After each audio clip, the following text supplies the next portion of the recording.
بعض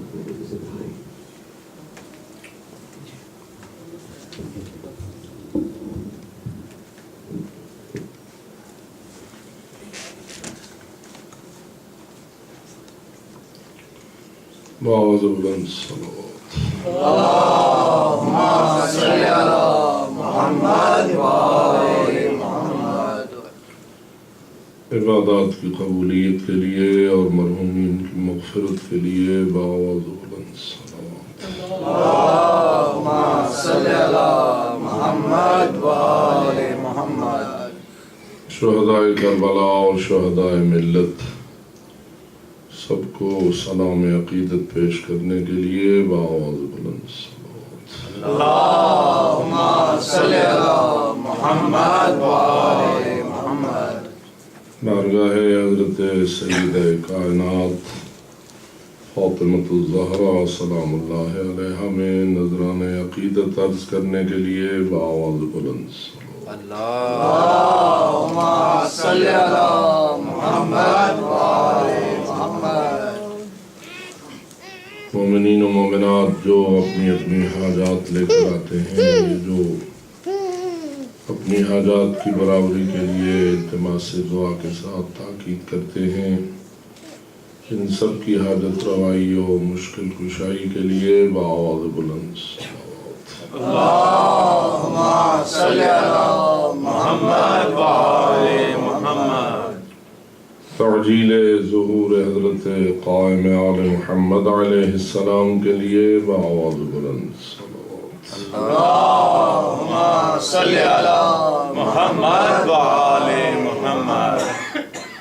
ما شاء الله لا حول ولا قوة إلا بالله العلي العظيم. رب اشرح لي صدري ويسر لي أمري واحلل عقدة من لساني يفقهوا قولي. أعوذ بالله من الشيطان اللعين الرجيم.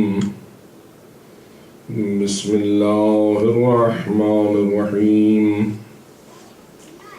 الحمد لله رب العالمين، والصلاة والسلام على أشرف الأنبياء والمرسلين، سيدنا ونبينا وشفيع ذنوبنا وطبيب قلوبنا ومولانا أبي القاسم محمد. اللهم صل على محمد وآل محمد. والصلاة والسلام على أهل بيته الطيبين الطاهرين المعصومين الغر الميامين المنتجبين المكرمين، الذين قال الله تعالى في حقهم: إنما يريد الله ليذهب عنكم الرجس أهل البيت ويطهركم تطهيرا. اللهم صل على محمد وآل محمد. ورحمة الله على أحبابهم وأصحابهم وشيعتهم ومواليهم أجمعين، ولعنة الله على أعدائهم ملعونين من يوم ظلمهم إلى أبد الآبدين. أما بعد، فقد قال الله تبارك وتعالى في كلامه المبين وخطابه المتين: بسم الله الرحمن الرحيم. لقد كان لكم في رسول الله أسوة حسنة. صلوات. اللهم صل على محمد وآل محمد. بارگاہ رب العزت میں انتہائی خلوص و تضرع و زاری کے ساتھ التجا ہے کہ بحق محمد و اہل بیت محمد علیہ الصلوۃ والسلام سب مومنین اور مومنات کی عبادات قبول اور منظور فرمائے۔ ذکر سیدہ کائنات محسنہ انسانیت حضرت فاطمۃ الزہرا سلام اللہ علیہا کی ان محافل کو سب کی طرف سے شرف قبولیت نصیب فرمائے۔ اس پاکیزہ ذکر کے دنیاوی اور اخروی فیوز و برکات جن کا رب العزت نے خود وعدہ فرمایا ہے، ہم سب کا دامن ان فیوز و برکات سے پر فرمائے۔ ہمارے صغیرہ اور کبیرہ گناہوں کو معاف کرتے ہوئے آخرت کی بہترین نعمتوں سے سب کو سرفراز فرمائے۔ خداوند منان ہمیں اپنے آسان دین کی معرفت نصیب کرے، اپنے واجبات کی پابندی نصیب فرمائے، محرمات سے نفرت عطا کرے، ماحول کے برے اثرات سے محفوظ رکھے، ہماری نسلوں کو نسل صالح قرار دے، شر شیطان سے انہیں محفوظ رکھے، اور مولا کائنات حضرت صاحب الامر علیہ الصلوۃ والسلام کے سچے ناصرین میں سے ہونے کی توفیق عطا فرمائے۔ جو حضرات ان دعاؤں کو اپنے اپنے قلوب کی آواز مانتے ہیں، قبولیت کے لیے بآواز بلند صلوات۔ اللہم صلی علی محمد و آل محمد۔ ارشاد ربانی لقد کان لکم فی رسول اللہ اسوۃ حسنہ، کہ اے اہل ایمان تمہارے لیے اللہ کے رسول میں ایک بہترین نمونہ کردار موجود ہے۔ عرض کیا جا رہا تھا کہ خالق کائنات نے ہماری ہدایت کو سہل اور آسان بنانے کے لیے جس طرح اپنے نبیوں کا سلسلہ جاری فرمایا، ان کو حکم تبلیغ دیا، انہیں اپنے فرائض کو نبھانے کے لیے مشکلات کو برداشت کرنا اور قربانیوں کو پیش کرنے کا حکم دیا، اپنی کتابوں کو نازل فرمایا، آیات بینات سے اس سلسلہ ہدایت کو آراستہ فرمایا۔ سبحان اللہ۔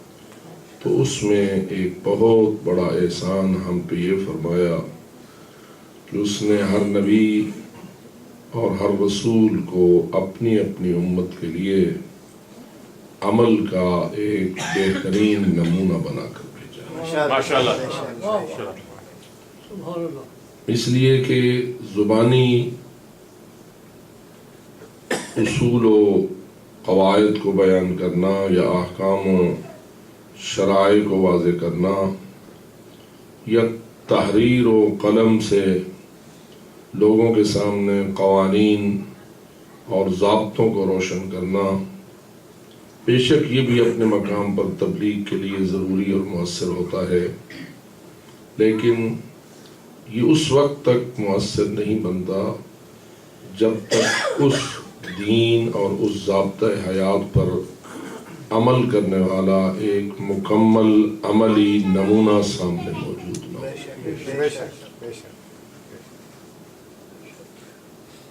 ایک بچے کو بھی اگر آپ نے کچھ سکھانا ہوتا ہے تو فقط استاد اسے زبان سے سکھا کر کامیاب نہیں ہو سکتا جب تک اس کے سامنے ایک چیز بنا کر نہ رکھی جائے۔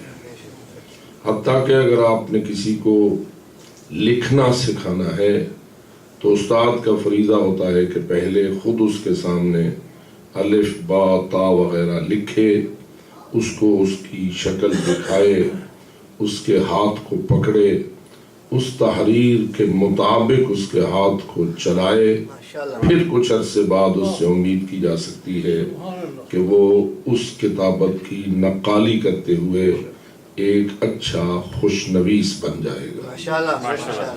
اور اگر ویسے ہی زبانی طور پر سمجھایا جائے کہ یہ الف ہوتی ہے، یہ با ہوتی ہے، اس کو ایسا لکھا جاتا ہے، اس کو ویسا لکھا جاتا ہے، تو آپ سمجھتے ہیں کہ اس سے کوئی بچہ اتنی جلدی سے لکھنا سیکھنے میں کامیاب نہیں ہو سکتا۔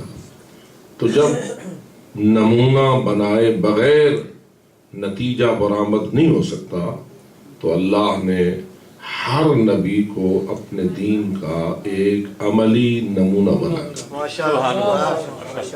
اور اسی چیز کو ہم اپنے عقیدہ تشیع کے مطابق یوں تعبیر کرتے ہیں کہ کوئی نبی نہیں ہو سکتا نبی جب تک وہ عصمت پر فائز نہ ہو، بے شک معصوم ہونا چاہیے، ہر گناہ سے پاک ہونا چاہیے، ہر فریضے کی ادائیگی میں سب سے اول قدم میں ہونا چاہیے، سابق ہونا چاہیے۔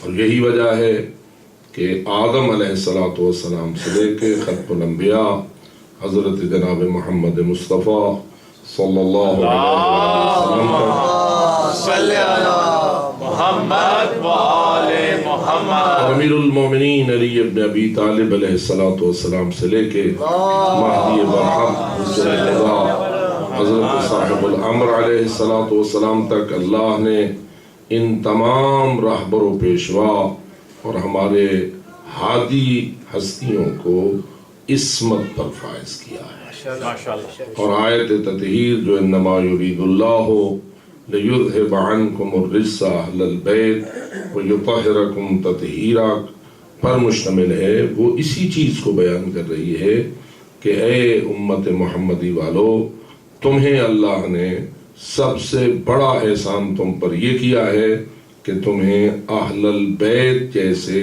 طاہر و مطہر پیشوا عطا فرمایا۔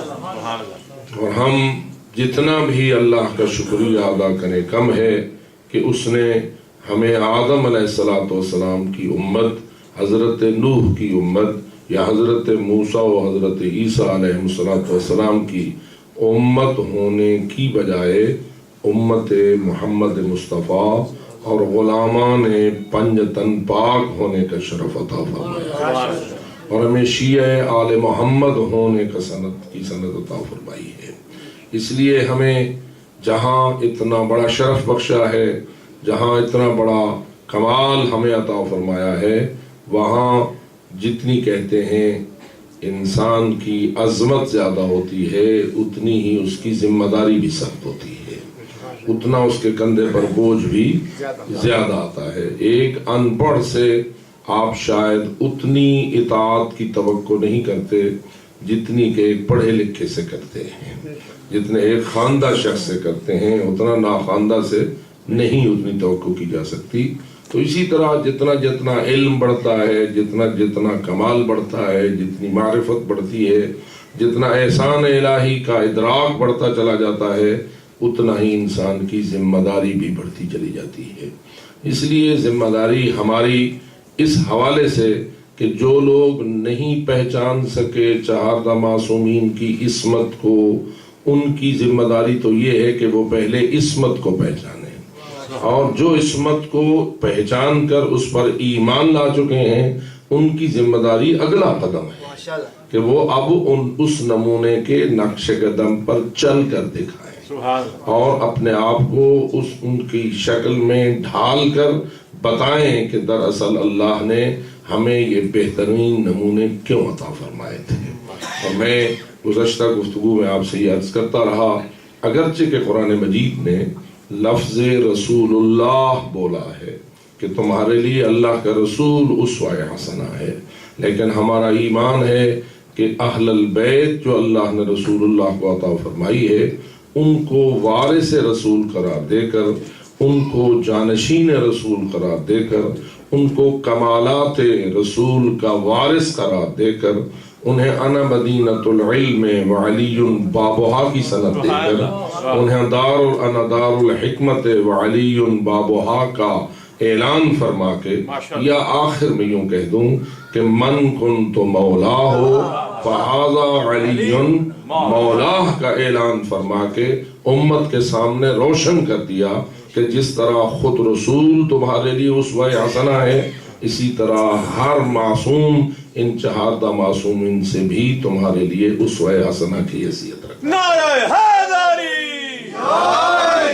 بلکہ اگر آپ اس آیت اعلان غدیر پر غور کریں جس میں کہ اللہ نے فرمایا کہ یا ایھا الرسول بلغ ما انزل الیک من ربک وان لم تفعل فما بلغت رسالتہ، ان الفاظ پر بڑے غور کے ساتھ سوچنے کی ضرورت ہے کہ اللہ فرما رہا ہے بلغ ما انزل الیک من ربک، اے میرے رسول جو تیرے رب کی طرف سے تیرے اوپر پیغام نازل ہوا ہے اس کی تبلیغ کر، کہ آئے ہی حضرت تبلیغ کے لیے تھے، آپ کا مشن ہی پیغام خداوندی کی رسالت کو پہنچانا تھا، اس لیے کہ رسول ہوتا وہی ہے، ایسا نہیں ہے کہ رسالت لے کے اپنی جیب میں ڈال کے بیٹھ جائے، پیغام لے کے کسی کونے میں رکھ دے، رسول ایسا نہیں ہوتا، رسول وہی ہوتا ہے جو پیغام لے تو پہنچائے،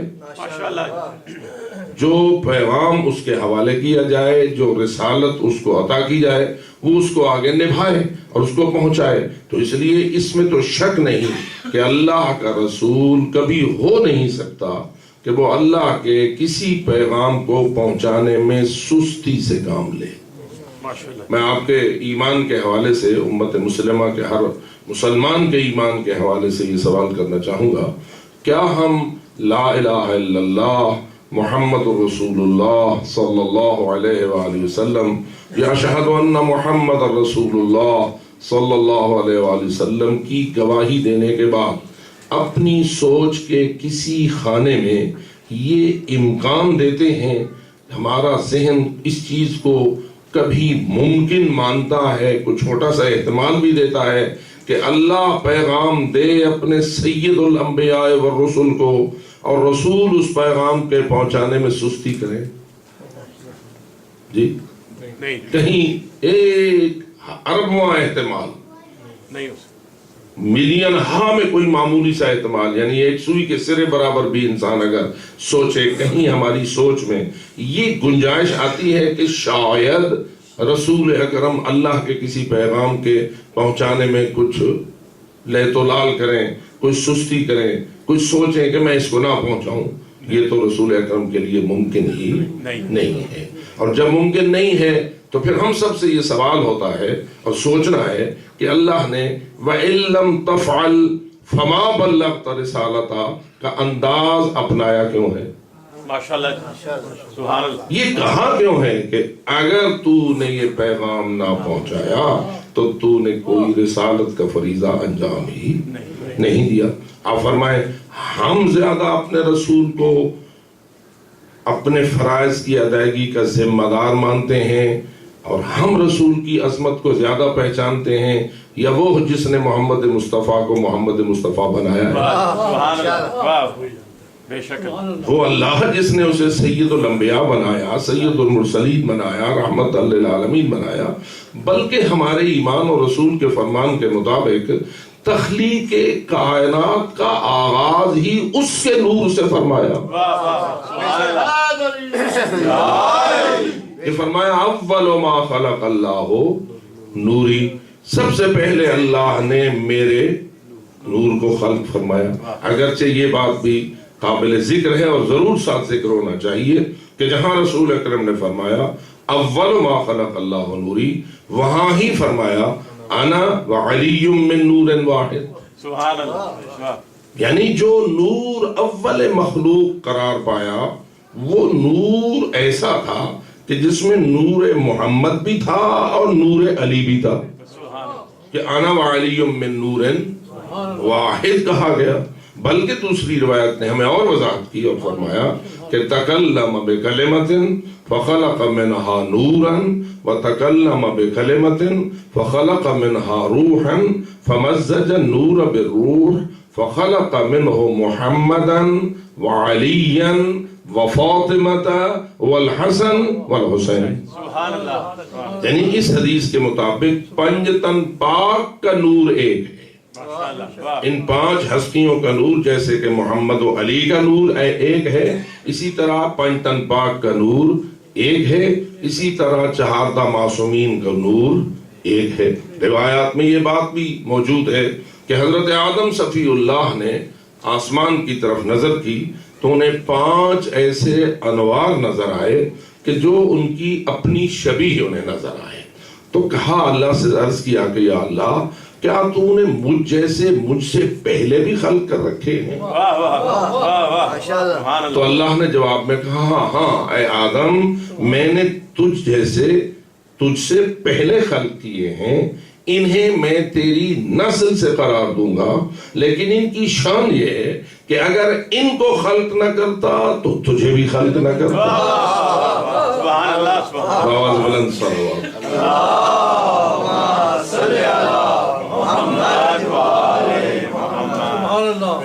تو جب یہ وہ نور ہیں کہ جن سے اللہ نے کائنات کی تخلیق کا آغاز فرمایا ہے، تو اس کا مطلب یہ ہوا کہ نگاہ الوہیت میں جو مقام و مرتبہ ان ہستیوں کا ہے اتنا اور کسی کا مقام و مرتبہ نہیں ہے، بلکہ جس کو اللہ نے جو رتبہ عطا فرمایا ہے ان کے طفیل عطا فرمایا، ان کے صدقے عطا فرمایا.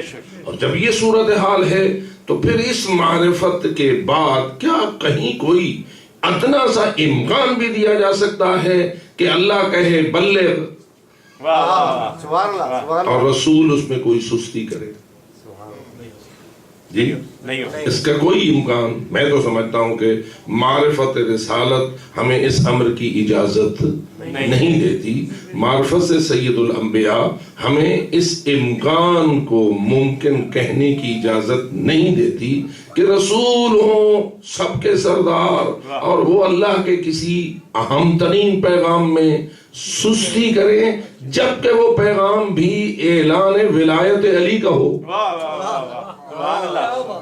جبکہ وہ پیغام بھی ٹھیک ہے سارے پیغامات اللہ کے ہی پیغامات ہیں، توحید سے لے کے آخر تک، شریعت کے حلال و حرام سے لے کے واجب و مکروہ تک، جہاں جہاں جو بھی پیغام ہو سارے اللہ کے پیغام ہیں، لیکن آخر پیغامات کے درمیان کوئی فضیلتوں اور درجہ بندیوں کا فرق تو ہوتا ہی ہے. ایسا ہے کہ مثلا اللہ نے نماز اللہ کا پیغام ہے لیکن ساتھ کہہ دیا کہ الصلاۃ عماد الدین ان قبلت قبل ما سواہا وان ردت رد ما سواہا. نماز جو ہے وہ دین کا ستون ہے، اگر قبول ہوئی تو سارے اعمال قبول ہوں گے، اگر رد ہو گئی تو سارے اعمال رد ہوں گے. تو اس کا مطلب یہ ہوا کہ نماز روزہ حج سارے ہی احکام خداوندی ہیں اور شریعت کے احکام ہیں، لیکن سب کا درجہ ایک نہیں ہے، ہر ایک کی اہمیت میں فرق تسلیم کرنا پڑتا ہے. نماز کا اپنا مقام ہے، روزے کا اپنا مقام ہے، حج کا اپنا مقام، اسی طرح تو تلک الرسل فضلنا بعضهم على بعض، سب کو رسالت دے کے پھر فرماتا ہے رسول تو میں نے سب کو بنایا ہے لیکن سب کو ایک درجے کا نہیں بنایا، بلکہ ان کے درمیان فضیلتوں کا ایک تفاوت رکھا ہے. اور پھر خود فرماتا ہے وَكَلَّمَ اللَّهُ مُوسَىٰ تَكْلِيمًا، موسیٰ علیہ السلام کو میں نے اپنا کلیم بنایا تھا، ہر ایک کو تو میں نے اپنا کلیم نہیں بنایا.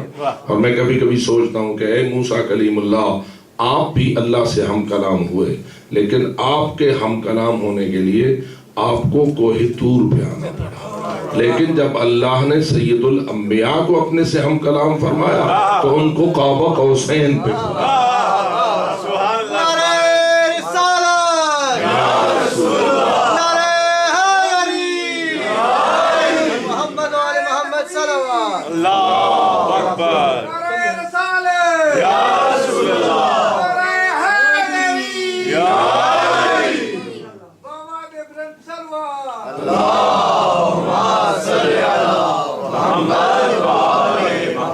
ادنا عقل مند کے لیے بھی یہ بات سمجھنا بڑی آسان ہے کہ اور کچھ نہ صحیح حضرت موسیٰ اور حضرت محمد مصطفیٰ صلی اللہ علیہ وآلہ وسلم کے درمیان اتنا تو فضیلت کا فاصلہ ماننا پڑے گا جتنا کوہ طور اور قاب قوسین کے درمیان ہے.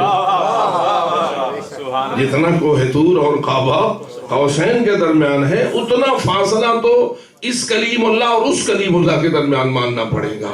کوہ طور تو ہے زمین میں اور قابہ قوسین تو وہاں ہے جہاں جبریل بھی کہتا ہے کہ لو دنوت انملتن لاحترقت، کہ اگر میں اس منزل سے ایک پورا بھی آگے بڑھوں گا تو میں جل کے راکھ ہو جاؤں گا.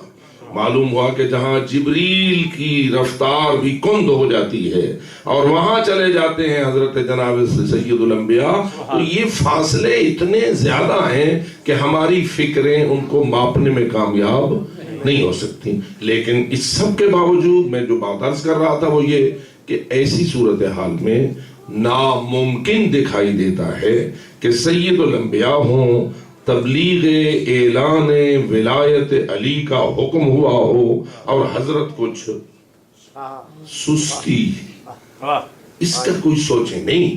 تو پھر ایک سوال ضرور ہر مسلمان پر پیدا ہوتا ہے کہ اللہ نے وَإِن لَمْ تَفْعَلْ فَمَا بلغت رسالتہ کی اس تعبیر کو استعمال کیوں کیا ہے؟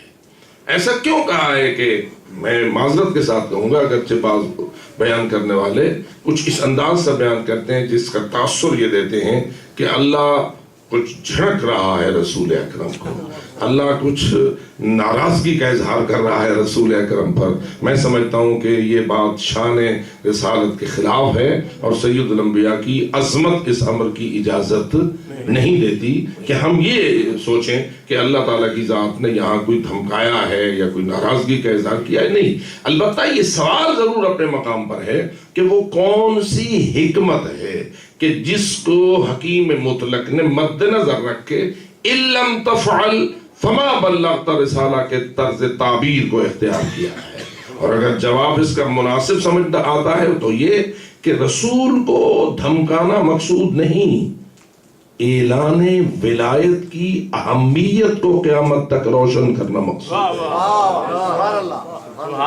اعلان ولایت کی عظمت اور اہمیت کو قیامت تک روشن کرنا مقصود ہے کہ دنیا کائنات قرآن مجید کو پڑھے گی اور اس میں ہمیشہ اس کو فکر کرنے کا موقع ملے گا. اور اللہ تو خود دعوت دیتا ہے کہ میرے قرآن میں غور کرو. افلا تتدبرون فی القرآن ام علی قلوب اقفالها، تم میرے قرآن میں تدبر و تعقل و تفکر کیوں نہیں کرتے؟ کیا دلوں پہ تالے لگ چکے ہیں؟ اس کا مطلب یہ ہوا کہ اللہ ناراض ہوتا ہے کہ فقط یوں نہیں کہ تم قرآن پڑھ کے چلے جاؤ اپنے مردوں کو بخشوانے کے لیے. ہاں سورہ فاتحہ ضرور پڑھو، ختم قرآن ضرور کرو، مردوں کو بخشواؤ، ان کو ایصال ثواب کرو، لیکن یہ بھی یاد رکھو کہ یہ قرآن فقط مردوں کے بخشوانے کے لیے نازل نہیں ہوا، پہلے زندوں کی ہدایت کے لیے نازل ہوا. احیاء کی ہدایت اس کا اولین مقصد ہے اور یہ اس کی کرم نوازی ہے، اس کی مہربانی ہے کہ پھر اسی قرآن کی تلاوت کی برکت سے وہ تمہارے آباء و اجداد کو بھی بخشتا ہے اور تمہارے ان مردوں کے خزانوں میں ثواب بھیجتا ہے کہ جن کے اندر حب علی کا نور تھا اور وہ اس دنیا سے روانہ ہوئے. اس لیے کہ جس کے دل میں حب علی نہ ہونا اس کو آپ کتنے ختموں کا ثواب بھیجیں گے تو وہ سیدھا جنت چلا جائے گا. ذرا سوچئے، اگر کوئی بندہ فوت ہوا ہے لیکن اس کے دل میں حب آل محمد کا نور موجود نہیں تھا تو آپ کتنے قرآن کے ختم کروا کے اسے محبان علی کی لسٹ میں شامل کروا سکتے ہیں؟ ہو سکتا ہے؟ ناممکن ہے. یعنی وہ ایک ایسی بنجر زمین لے کے گیا ہے جس میں قرآن کا بیج بھی کوئی پیداوار دینے کی صلاحیت. پہلے زمین کو زرخیز ہونا چاہیے اور قلب کی زمین زرخیز ہوتی ہے حب آل محمد کے بے نظیر پانی کے ساتھ.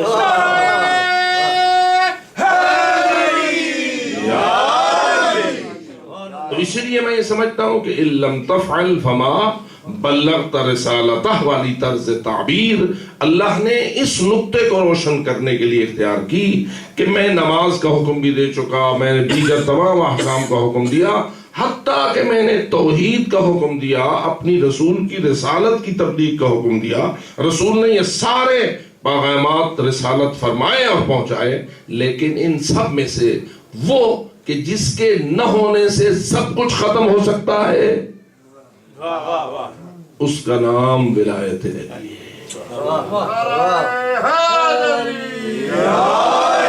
مثلا آپ اپنے ایمان کے اعتبار سے بتائیے، ایک شخص لا الہ الا اللہ کو مان لیتا ہے لیکن من کنت مولا فہذا علی المولا کو نہیں مانتا، اس کا لا الہ الا اللہ اسے کتنا فائدہ دے گا؟ کم از کم 50% نمبر تو اسے ملنے چاہیے۔ آپ کا جو مارکنگ کا سسٹم ہے اس میں تو جتنے سوال حل کرو اتنے نمبر لو، جتنے سوال چھوڑ دو اتنے نمبر کٹوا لو، یا جتنے سوال غلط کرو اتنے نمبر کٹ گئے، جتنے صحیح کرو اتنے نمبر مل گئے۔ تو کیا ایسا ہی ہے کہ آپ کے پاس ایک سوال توحید کا ہے، ایک پیپر توحید کا ہے، ایک پیپر فرض کیجئے کہ نبوت اور رسالت کا ہے، ایک پیپر ولایت کا ہے، ایک پیپر قیامت کا ہے، ایک اصول دین کا ایک پیپر ہے؟ تو کیا خیال ہے آپ کا کہ ایک شخص کے پاس توحید ہو، ولایت کینسل کر دے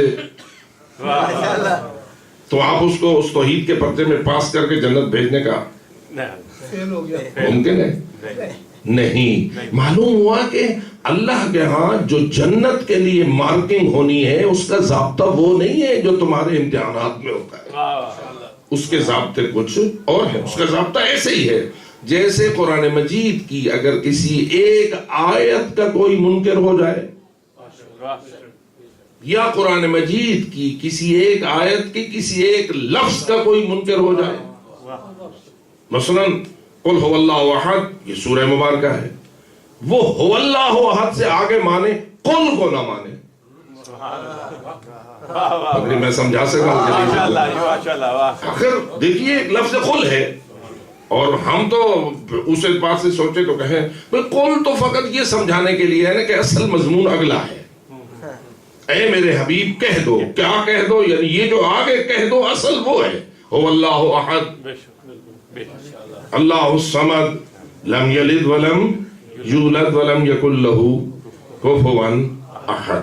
اب اس کے پہلے اللہ نے لگوایا ہے قل، وہ نازل ہوا ہے۔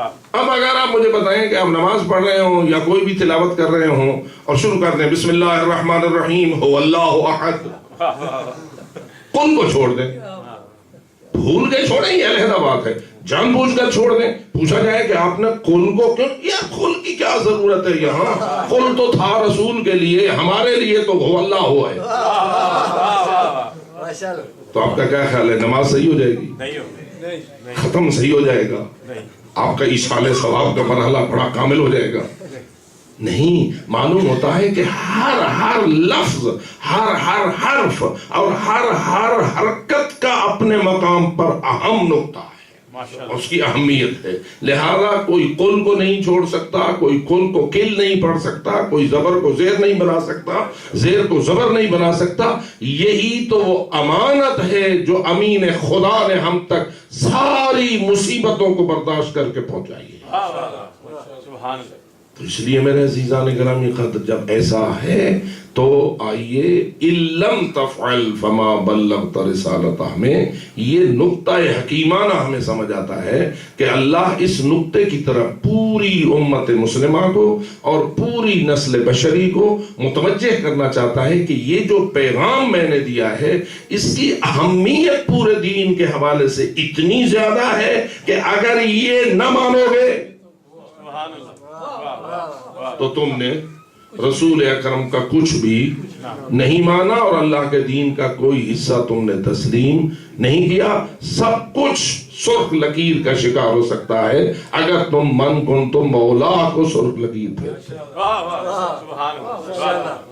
یہ لم تفعل فما بلغت رسالتہ کا نقطہ جلیلہ ہے جس کو سمجھنے کے لیے انسان کو تھوڑا سا عقل بھی چاہیے اور تھوڑی سی عدل بھی چاہیے۔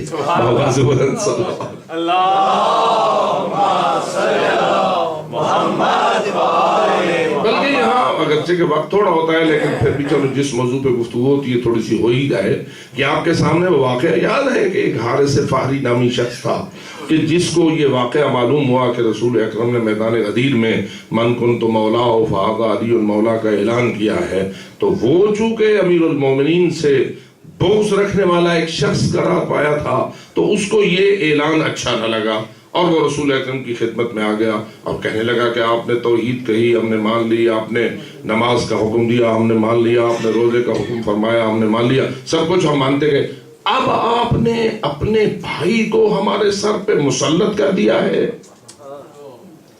ہر بات کی ٹون بھی بتاتی ہے کہ اندر کیا ہے، اس کے جو انداز تھا وہ بتا رہا ہے آپ نے اپنے بھائی کو ہمارے سر پہ مسلط کر دیا ہے۔ مجھے یہ وضاحت فرمائیں کہ آپ نے یہ ولایت کا اعلان اللہ کے حکم سے کیا ہے یا اپنی مرضی سے کیا ہے؟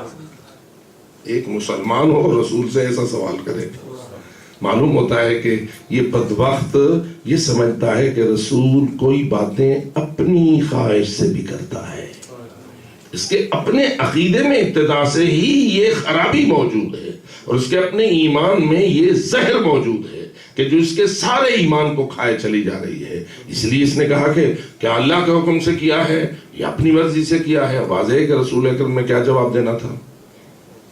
رسول تو وہی ہے نا جو ما ينطق عن الهوى ان هو الا وحی یوحی، وہ تو سوائے وحی الہی کے کوئی اعلان نہیں کر سکتے، کوئی بات نہیں کر سکتے، وہ تو ہمیشہ ہی حکم الہی کے مطابق کہتے ہیں۔ حضرت نے تو یہی کہنا تھا۔ اب جب وضاحت ہو گئی، پہلے تو میں کہتا ہوں کہ تجھے وہ کہنے کا انداز تھا ہی غلط، تیرے ذہن میں جو فکر پیدا ہوئی تھی وہ بھی غلط تھی، لیکن وہ تیری اس غلطی کا نتیجہ تھی جو تو نے پہلے اپنے ذہن میں بٹھا رکھی تھی کہ رسول اپنی مرضی سے بھی کوئی باتیں کہہ سکتا ہے۔ لیکن جب اب وضاحت ہو گئی کہ رسول فرماتے ہیں میں نے تو کوئی بات اپنی مرضی سے کبھی نہیں کہی، میں جو کہتا ہوں اللہ کی مرضی سے کہتا ہوں، تو اب تو مان لے۔ لیکن معلوم ہوتا ہے جہاں بغض علی ہوتا ہے وہاں بات ہی کوئی اور بلا ہوتا ہے، وہاں دراصل رسول کے اوپر بھی شک ہوتا ہے۔ سوچ رکھیں، بغض علی جہاں ہوتا ہے دراصل وہاں رسالت پر بھی ایمان میں شک موجود ہوتا ہے اور اندر اس کے وہ صفائی اور ستھرائی ایمان کی موجود نہیں ہوتی، شفافیت نہیں ہوتی اس کے ایمان میں، اس کے ایمان میں دوغلاپن قسم کی چیز موجود ہوتی ہے، اور وہی چیز سامنے آ گئی۔ اب اس نے کیا کیا؟ وہ رسول اکرم سے چند قدم دور جا کھڑا ہوا اور وہاں جا کے آسمان کی طرف رخ کر کے کہنے لگا اے اللہ، اگر یہ سچ فرماتا ہے تو میرے اوپر جلدی عذاب بھیج دے۔ اب اس نے اللہ سے کیا مانگ لیا؟ عذاب مانگ لیا۔ میں آپ سے پوچھتا ہوں اللہ عذاب بھیجنے میں جلدی کرتا ہے یا دیر کرتا ہے؟ ویسے اللہ کا دستور کیا ہے؟ جی اگر وہ جلدی کرتا ہوتا تو ہمارا کیا حال ہوتا؟ اگر وہ جلدی کرتا ہوتا تو آج کل کی زمین پر بسنے والی انسانیت کا حال کیا ہوتا؟ جو آپ دیکھ رہے ہیں صورتحال، نسل بشری اس وقت جس صورتحال کا شکار ہے، میں کہتا ہوں کہ اللہ کتنا دیر کرتا ہے۔ قوم لوط پر عذاب بھیجنے میں اتنی دیر نہیں کی جتنی یہاں کر رہا ہے۔ آپ کے سامنے ہے وہ کام جو لوط کی قوم نے کیا تھا اور اللہ نے ان پہ عذاب نازل کر دیا تھا، کیا وہ آج کل کے ماحول میں قانونی نہیں ہو چکا؟ اس کے باوجود بھی اللہ عذاب نہیں بھیج رہا، تو اس کا مطلب یہ ہوا کہ عذاب بھیجنے میں جلدی کرنا یہ الہی دستور کا حصہ نہیں ہے، وہ عذاب کو ٹالتا ہے، وہ عذاب کو، کیونکہ وہ رحمان ہے، وہ رحیم ہے، اور اس کی رحمت ہر چیز سے وسیع ہے، بلکہ اس کی رحمت اس کے غضب سے آگے رہتی ہے، اس لیے وہ اپنی رحمت سے زیادہ فائدہ اٹھاتا ہے، وہ اپنے غضب کو جلدی کام میں نہیں لاتا۔ لیکن یہ بندہ کہ جس نے حارث فہری نے اللہ سے عذاب مانگ لیا تھا، یہاں میں آپ سے پوچھتا ہوں یہاں اللہ جلدی کرے یا دیر کرے؟ میں آپ سے پوچھ رہا ہوں، تھوڑا سوچنے کا موقع ملتا ہے نا۔ التفکر افضل من عبادت 70 سنہ، انسان اگر ان دین کی باتوں میں سوچے ایک گھڑی بھر تو روایت کہتی ہے کہ 70 سال کی عبادت سے افضل عبادت بن جاتی ہے۔ یہ فکر کرنا اللہ کے دین میں، قرآن میں اور ان باتوں میں۔ تو نتیجتاً میں آپ سے اس لیے فکر کی اپیل کر رہا تھا کہ آپ ذرا سوچیں کہ کیا اللہ اس پر عذاب بھیجنے میں جب اس نے مانگ لیا ہے جلدی کرے یا دیر کرے؟ ولایت کا منکر تھا. ولایت کے منکر شاہ صاحب قبلہ اور بھی پھرتے ہیں، پھرتے ہیں یا نہیں؟ ہیں یا نہیں؟ آج تو ماشاءاللہ ہمارے سامنے روشن، آپ کو پتہ نہیں ابھی روشن ہوا یا نہیں، پاکستان میں تو ہم دیکھ رہے ہیں صورتحال ہمارے سامنے چھپی ہوئی نہیں ہے. تو ولایت کے منکر اور بغض علی کے مجرم موجود رہے ہیں، موجود ہیں، اور ان کے بغض کے بعد فوراً ان پہ عذاب نازل نہیں ہوتا، ان کو بھی اللہ تاخیر کا شکار کر دیتا ہے. آپ دیکھ رہے ہیں، مجھے اس کی مثال دینے کی ضرورت نہیں ہے. لیکن پھر سوچنا یہ ہے کہ اس نے جو ہی عذاب مانگا فوراً ایک چھوٹا سا کنکر آسمان سے آیا، اس کے سر میں لگا، نیچے سے گزر گیا اور یہ تڑپ کے وہیں جہنم واصل ہو گیا. سوال یہ ہے کہ اللہ نے یہاں جلدی کیوں کی؟ تو اس کا ایک جو جواب سمجھ آتا ہے وہ یہ کہ اس نے اپنے اوپر عذاب کو مربوط کر دیا تھا رسول اکرم کی صداقت کے ساتھ، اور یہ کہہ دیا تھا کہ اگر سچ کہتا ہے، اگر محمد مصطفیٰ سچ کہتے ہیں تو میرے اوپر عذاب بھیج دے. اب دو صورتیں ہیں، اگر اللہ یہاں بھی اپنے دستور کے مطابق عذاب میں دیر کرتا ہے تو رسول کی سچائی پہ حرف آتا ہے،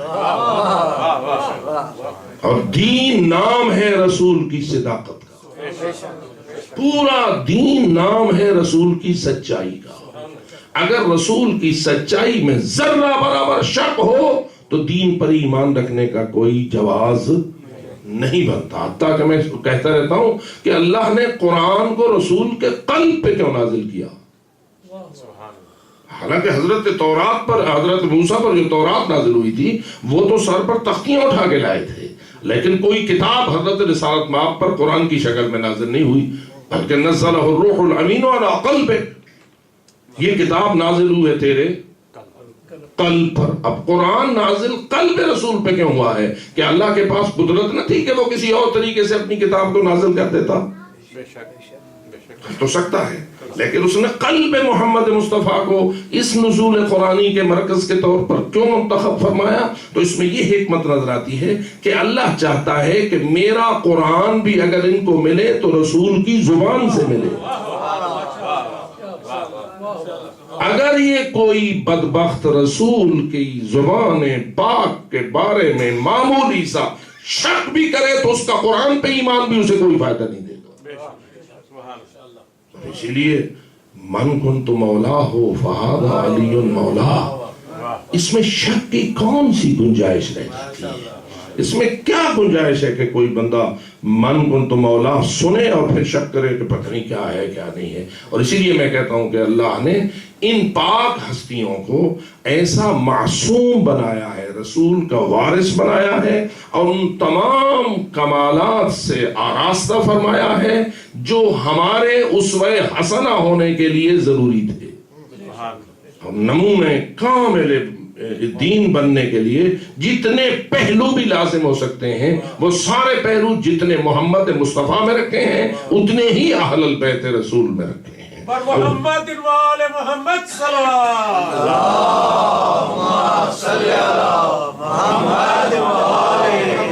اور انہی اہل البیت میں اللہ نے ایک خاتون قیامت فاطمۃ الزہرا سلام اللہ علیہا شامل فرمائی ہے. ہم دیکھ رہے ہیں کہ جب آیت تطہیر نازل ہوتی ہیں تو چادر کے نیچے کون تھے؟ پوچھا تھا جبریل امین نے حدیث قصہ کے مضمون کے مطابق کہ من ہم تحت القصہ، تو جواب آیا تھا ہم فاطمہ و ابوہا و بعلہا و بنوہا. تو اس لیے فاطمہ زہرا سلام اللہ علیہا کو خصوصی عظمت حاصل ہے آیت تطہیر کے حوالے سے، اور ان کو جو عصمت و طہارت حاصل ہے اس میں شک رکھنے کی کوئی گنجائش نہیں ہے. اور اسی عصمت و طہارت کو ہمیشہ زہرا بتول نے حقانیت کی ترویج کے لیے اور باطل کو باطل ثابت کرنے کے لیے استعمال کیا ہے، اور ہمیشہ اپنا تعارف اس حوالے سے کرایا ہے کہ جانو تو صحیح کہ میں کون ہوں. اور اگلے دن میں عرض کر رہا تھا کہ رسول اکرم نے زہرا بتول کے سامنے جو قیام احترام اور استقبالی احترام کرنے کا سلسلہ قائم کیا تھا اور کھڑے ہو جاتے تھے سید الانبیاء بی بی زہرا کے سامنے، تو کیوں؟ ہمارے ایک بزرگوار علماء میں سے فوت ہوئے خطیب تھے حضرت علامہ حافظ سیف اللہ خان جعفری علی اللہ مقامہ، وہ بڑی خوبصورت بات کرتے تھے اور وہ کہا کرتے تھے کہ حضرت فاطمہ الزہرا سلام اللہ علیہا کو اللہ نے یہ مقام عطا فرمایا ہے کہ جہاں سے سلسلہ نبوت ختم ہوتا ہے اور جہاں سے چشمہ امامت پھوٹتا ہے اس مرکزی نقطے کا نام فاطمہ الزہرا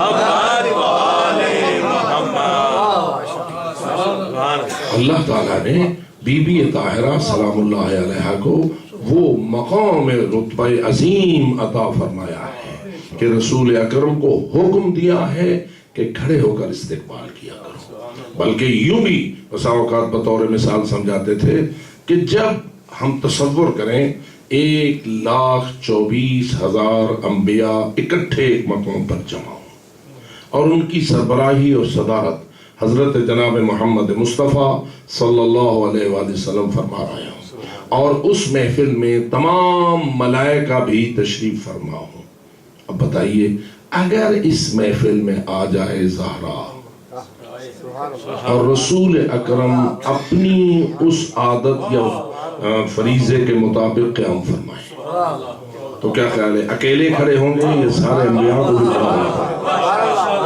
تنہا وہ قیام فرمائیں گے یہ سارے رسول کو بھی کھڑا ہونا پڑے گا، سارے ملائکہ کو بھی کھڑا ہونا پڑے گا؟ اس کو کہتے ہیں زہرا، جس کے لیے معصومین کی پوری بھری ہوئی مجلس بھی قیام کرنے پر مجبور ہو جاتی ہے۔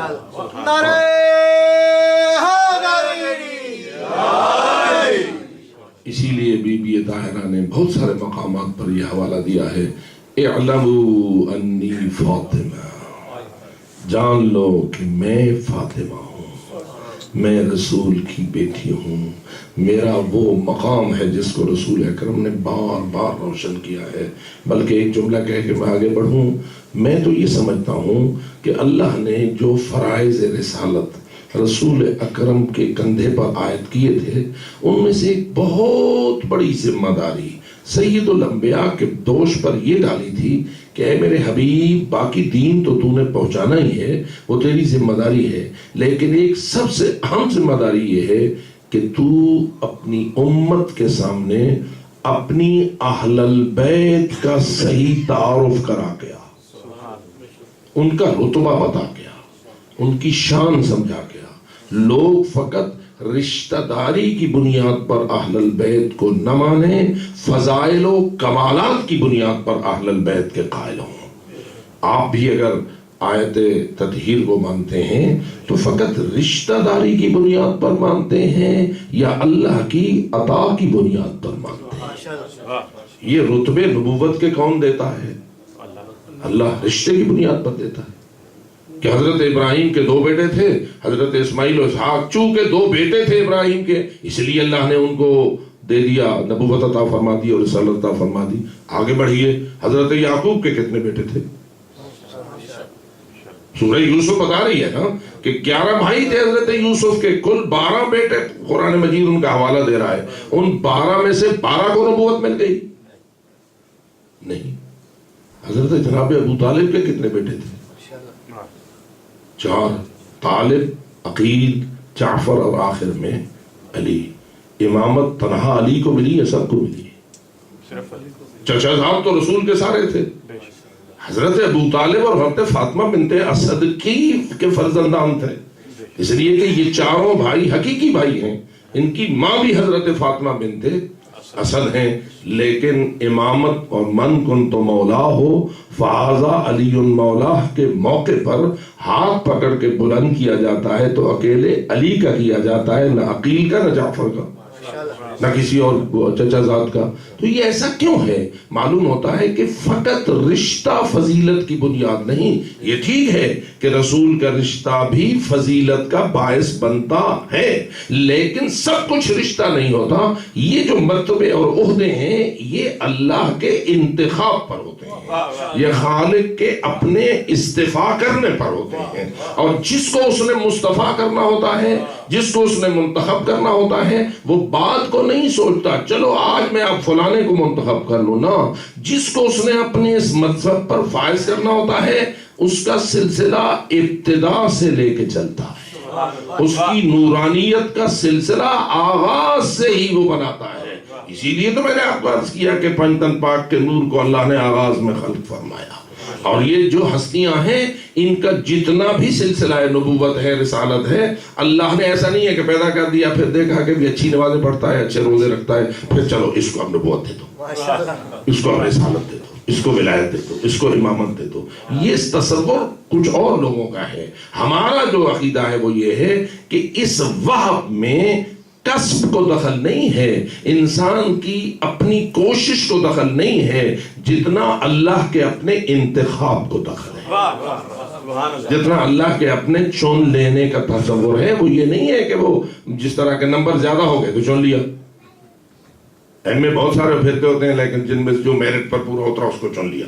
ایسا نہیں ہے، بلکہ خالق کائنات کا جو سسٹم ہے اس پر اگر آپ نظر ڈالیں تو معلوم ہوتا ہے کہ اول ما خلق اللہ نوری ہی ہمیں بتا رہا ہے کہ جس کو اس نے چننا ہے ازل سے اس کا فیصلہ کر چکا ہے، اور اس کے اوپر جتنے بھی اس نے اپنے عنایات فرمانے ہیں وہ اسی سلسلے کی کڑی ہیں، اور وہ ان فضائل کو دیتا رہتا ہے. اور پھر اپنے نبیوں اور رسولوں پر یہ فریضہ عائد کرتا ہے کہ تو لوگوں کو بتا کہ اس کا مقام کیا ہے. اور میں سمجھتا ہوں کہ جو فضائل اہل البیت کے رسول اکرم نے پڑھے ہیں وہ تمام فضیلت خانوں کے لیے بنیادی حیثیت رکھتے ہیں. یعنی آپ دیکھیں علی مولا کے فضائل اس کائنات میں کتنے لوگوں نے پڑھے؟ اربوں کی تعداد میں پڑھ چکے ہیں، پڑھ رہے ہیں اور پڑھتے ہیں. لیکن ہر فضیلت علی اس وقت تک فضیلت علی شمار نہیں ہوتی جب تک اس کی پشت پر پیغمبر کا فرمان موجود نہ ہو، جب تک اس کی پشت پر سرچشمہ جو ہے وہ ارشاد یا اقدام پیغمبر اکرم موجود نہ ہو. اور یہی وجہ ہے ایک بنی امیہ کا خاندان نہیں، ہزاروں خانوادے اکٹھے ہو جائیں اور وہ علی حیدر کرار کی عظمتوں کو چھپانے کی کوشش کریں اور ان کے خلاف زبان درازیاں اور گند پھینکنے کی کوشش کریں تو سارا ان کا گند ان کے اپنے چہرے پہ گرتا ہے، اور علی کی عظمت کا آفتاب جیسے پہلے روشن تھا آج بھی روشن نظر آتا ہے.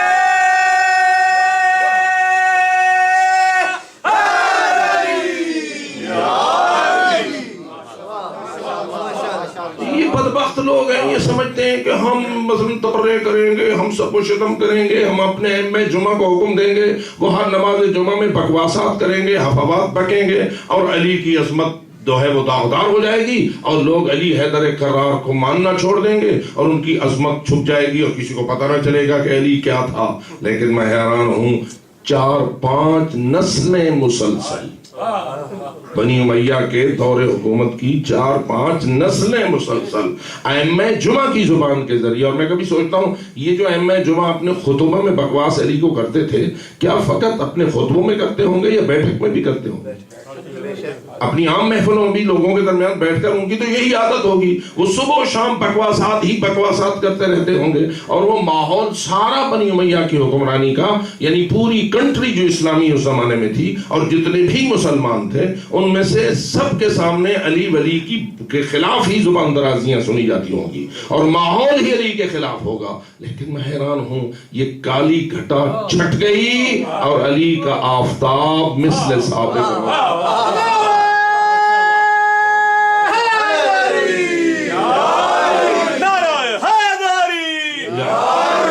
اس آفتاب کو اللہ یا رسول اللہ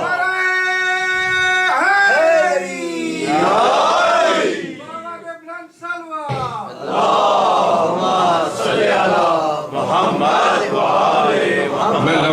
میری زبان پر لے آتا ہوں، لیکن میری مراد تمام معصومین سے ہے۔ یعنی بی بی زہرا کے متعلق بھی آپ یہی الفاظ سمجھیں اور یہی فضیلت ان کی سمجھیں کہ جتنا بھی زہرا بطول کے خلاف انہوں نے اقدامات کیے، کر رہے ہیں، کرتے رہیں گے، لیکن اس کے باوجود زہرا کا آفتاب عصمت نہ چھپا ہے اور نہ چھپے گا، اور نہ ان کی عظمت کو کوئی داغدار کر سکا ہے اور نہ کر سکے گا۔ وجہ کیا ہے کہ رسول نے وہ کچھ کہہ دیا ہے اور وہ کچھ کر دکھایا ہے کہ اب لوگ یا رسول کو چھوڑ دیں یا رسول اکرم کی رسالت کا انکار کر دیں، اور اگر رسول کی کا اقرار کریں گے تو پھر زہرا کی عظمت کو مانے بغیر چارہ نہ ہوگا، اس لیے کہ رسول نے اتنا کچھ اپنی بیٹی کی عظمت کے اظہار کے لیے کر دیا ہے کہ ایک جملہ بھی کافی تھا، اور رسول کی تو زندگی وقف ہو گئی۔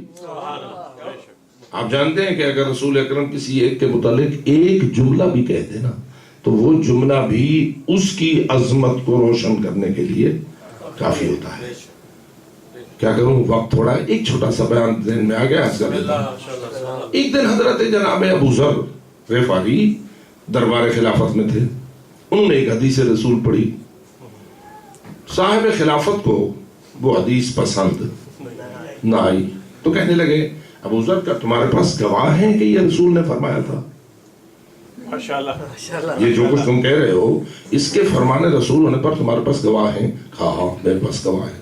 کہا کون سا گواہ؟ کہا میرا گواہ علی ہے، میرا گواہ علی ہے۔ کہا چلو علی آ جاتے ہیں، اور علی کی بھی عجیب مثال ہے کہ ناراض ہونے کے باوجود دربار میں جاتے ہیں۔ ہمیں بھی کچھ سمجھدار ہونا چاہیے نا، ہم جہاں روٹ جائیں تو بالکل ہی روٹ جاتے ہیں، لیکن علی روٹتے بھی ہیں لیکن اپنی ہدایت کے فریضے کو مد نظر رکھتے ہیں۔ دربار میں آ گئے علی، آ جاتے ہیں تو پوچھ لیتے ہیں، علی آ گئے تو اب صاحب دربار نے پوچھا کہ ابو ذر یہ ایک حدیث بیان کر رہا تھا اور کہہ رہا تھا کہ رسول اکرم نے ایسا ایسا فرمایا ہے کیا، اور کہا ہے کہ آپ گواہ ہیں، کیا آپ گواہی دیتے ہیں؟ ہاں میں گواہی دیتا ہوں۔ سبحان اللہ۔ اب جب حضرت نے کہا میں گواہی دیتا ہوں تو وہ صاحب دربار پوچھنے لگے کیا آپ اس وقت موجود تھے جب رسول اکرم یہ فرمان فرما رہے تھے؟ نقطہ یہاں ہے، کیا آپ اس وقت موجود تھے جب رسول اکرم یہ فرمان فرما رہے تھے؟ تو علی نے کہا نہیں۔ بات بڑی دلچسپ ہے اس حوالے سے کہ میں اس وقت موجود نہیں تھا۔ تو اب وہ ایک عجیب پیچیدگی پیدا ہو گئی، یہ کیسی گواہی ہے؟ گواہی تو آپ جانتے ہیں کہ چشمدید گواہی ہوتی ہے نا، کہ انسان نے آنکھوں سے دیکھا ہو، کانوں نے سنا ہو تو گواہ گواہ بنتا ہے۔ تو میں وہاں تھا نہیں لیکن میں گواہ ہوں۔ اب جب یہ تعجب انگیز قسم کی بات امیر المومنین نے کی تو صاحب دربار پوچھنے لگے کہ یہ کیسی گواہی ہے؟ آپ کہتے ہیں میں تھا نہیں اور گواہ بھی ہیں؟ کہا ہاں، اس کی وجہ یہ ہے کہ میں نے اسی ابو ذر کے بارے میں رسول اکرم کا یہ فرمان سن رکھا ہے، اور رسول کے فرمان کو میں نے اپنے کانوں سے سنا ہے کہ زمین نے اپنی پشت پہ کسی کو اٹھایا نہیں، نیلے آسمان نے کسی پہ سایہ نہیں کیا جو ابو ذر سے زیادہ سچی زبان کا مالک۔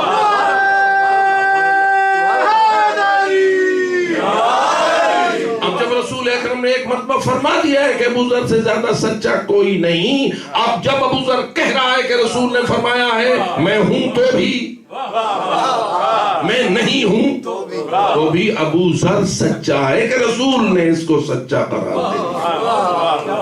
تو اس لیے میرے عزیز دوستو، رسول اکرم کے فرامین بڑے دور رس اور بہت بڑی دانشمندی پر مشتمل ہے کہ ہے جو کائنات کا سردار اور ہر کمال میں سردار ہے، اور ان کا فریضہ ہی تبلیغ حق ہے، تو وہ اپنے اس فریضے کو بہترین طریقے سے ادا کرتے ہیں۔ اب میں کہتا ہوں اگر ابو ذر کے بارے میں ایک فرمان جاری کرتے ہیں تو ابو ذر آسمان کا تارا بن جاتا ہے، اور فاطمہ زہرا کتنا بلند مقام ہے حضرت زہرا بتول کا، کس قدر عظمتیں بخشی ہیں رسول اکرم نے اپنی اس بیٹی کو بیان کی ہیں، نہ فقط زبان سے بلکہ اپنے کردار سے۔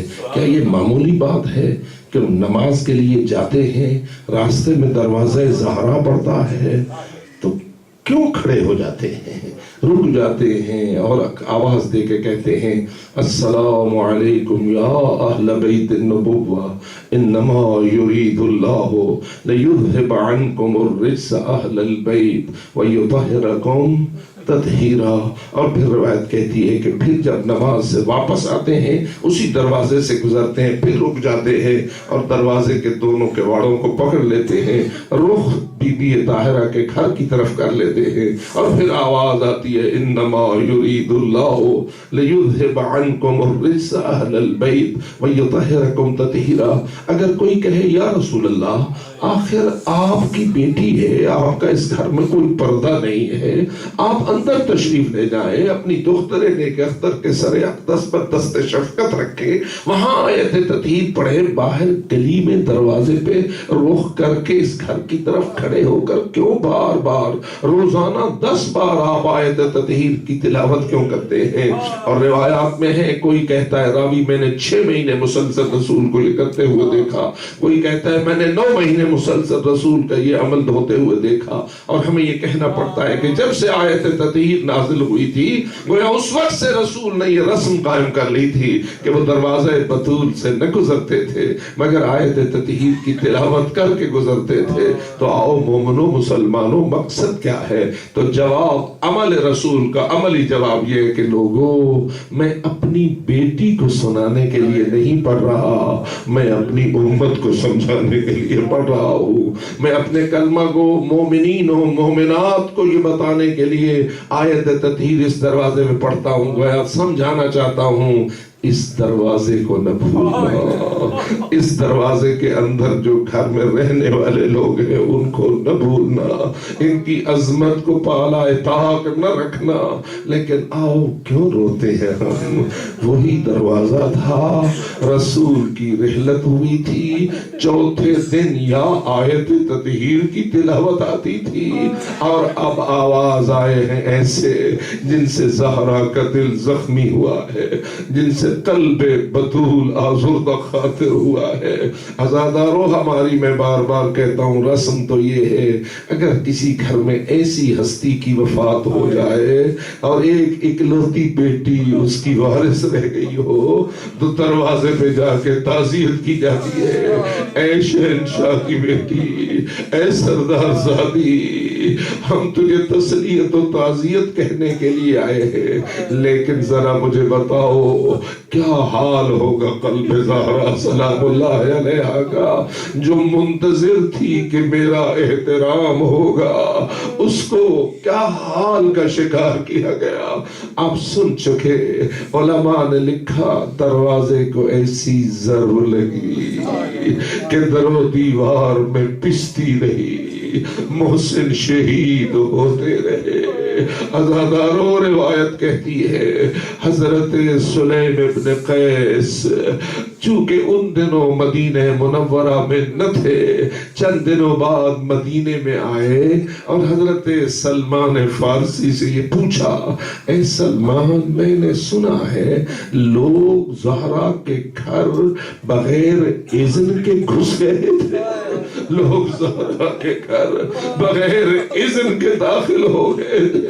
روایت کے جملے یہی ہے کہ سلمان کی چیخ بلند ہو گئی، سلمان رونے میں مجبور ہو گئے اور یہ کہنے لگے اے سلیم بات اتنی نہیں ہے کہ لوگ بغیر اذن کے در زہرا کو عبور کر کے اندر چلے گئے اور داخل ہوئے، بلکہ ایسی حالت میں داخل ہوئے ما علی رأسها من خمار، اس وقت زہرا کے سر پہ پردے والی چادر بھی نہ تھی اور لوگ ایسی حالت میں چلے گئے. آپ اندازہ کریں کتنی توہین ہے، کتنی اہانت ہے، کیا صورتحال ہے زہرا بطول کی. اور بی بی کہہ رہی ہے یا فضا آؤ آؤ مجھے سنبھالو، میرا محسن شہید ہو چکا ہوا ہے۔ عزاداروں کیا مصیبت یہاں ختم ہو گئی؟ نہیں، جائزہ لینا ہے نا، جو لوگ داخل ہوئے تھے وہ کیوں داخل ہوئے تھے، جنہوں نے رش کیا تھا اس گھر میں کیوں؟ اس کا جواب آتا ہے کہ گئے آگے اور علی حیدر کرار کو انہوں نے بیعت پر مجبور کرنے کے لیے کھینچنا شروع کر دیا۔ روایت کے جملے ہیں، تلوار چھین لی اور اس کے تسمے کو علی کی گردن میں ڈال کر کھینچنے لگے۔ جب یہ منظر آیا تو اس وقت زہرا بطول کو اپنے درد بھول گئے، بی بی بطول کو اپنے درد بھول گئے اور آگے بڑھی۔ دیکھا کہ علی کو لے جا چکے تھے۔ اس وقت بی بی نے پوچھا، اینا ابن عمی، اینا علی، علی کہاں ہے؟ تو بتایا گیا لوگ کھینچ کر مسجد میں لے گئے ہیں۔ عزاداروں بس اب میں کیسے بتاؤں؟ بی بی نے چادر پہنی، حسنین کو ساتھ لیا اور چلی گئی مسجد کے اندر۔ علی کے دامن کو پکڑا اور فرمایا، خلو عن ابن امی، خلو عن ابن امی، میرے ابن ام کو چھوڑ دو، میرے ابن ام کو چھوڑ دو، ورنہ میں اپنے سر پہ بابا کی قمیص رکھ کر بددعا کروں گی۔ بعض روایتیں کہتی ہیں جب لوگوں نے نہ چھوڑا تو زہرا قبر پیغمبر کی طرف گئی اور چاہتی تھی کہ بددعا کرے۔ اس وقت حضرت امام امیر المومنین نے سلمان کو کہا، سلمان ادرک بنت رسول اللہ، جا ذرا رسول کی بیٹی سے عرض کر، تو رحمت للعالمین کی دختر ہے، تو رحمت للعالمین کی بیٹی ہے، بددعا نہ کرنا ورنہ عذاب نازل ہو جائے گا۔ اور سلمان کہتے ہیں کہ میری آنکھیں دیکھ رہی تھیں کہ مسجد نبی کی بنیادیں اٹھنے لگ گئی تھی اور بی بی بطول نے اس وقت بددعا کے ہاتھ نہ اٹھائے، لیکن عزادارو ثابت ہو گیا کہ امت کے دل میں زہرا کا مقام کیا تھا اور علی حیدر کرار کا رتبہ ان کی نگاہوں میں کیا تھا۔ لیکن یہ سب مصائب کے پہاڑ خاندان تطہیر نے اس لیے برداشت کیے کہ حق حق رہے، باطل باطل رہے، مظلوم کی مظلومیت روشن ہو اور ظالم کا ظلم روشن ہو۔ آج تک ہمارے سامنے اس حق کو روشن کرنے میں بنیادی کردار انہی ہستیوں کو ہے جنہیں اللہ نے آیت تطہیر کا مالک بنایا ہے اور ہمارے لیے اسوہ حسنہ قرار دیا ہے۔ الا لعنت اللہ علی القوم الظالمین وسيعلم الذين ظلموا أي منقلب ينقلبون۔ تمام مرحومین کے لیے بالعموم اور آپ کے مجلس کے مرحومین کے لیے بالخصوص ایک مرتبہ سورہ فاتحہ۔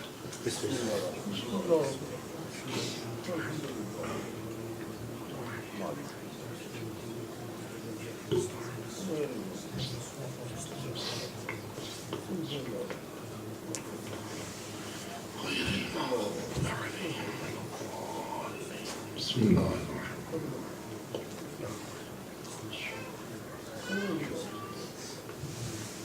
بسم اللہ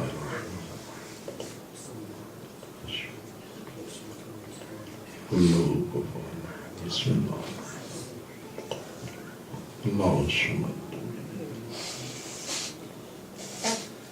اللهم اغفر للمؤمنين والمؤمنات بحق سيد الأنبياء والمرسلين اللهم اقض حاجاتنا واقض مهماتنا بحق علي وأولاده الطاهرين وبرحمتك يا أرحم الراحمين ما تمنى يا حسين يا حسين يا حسين يا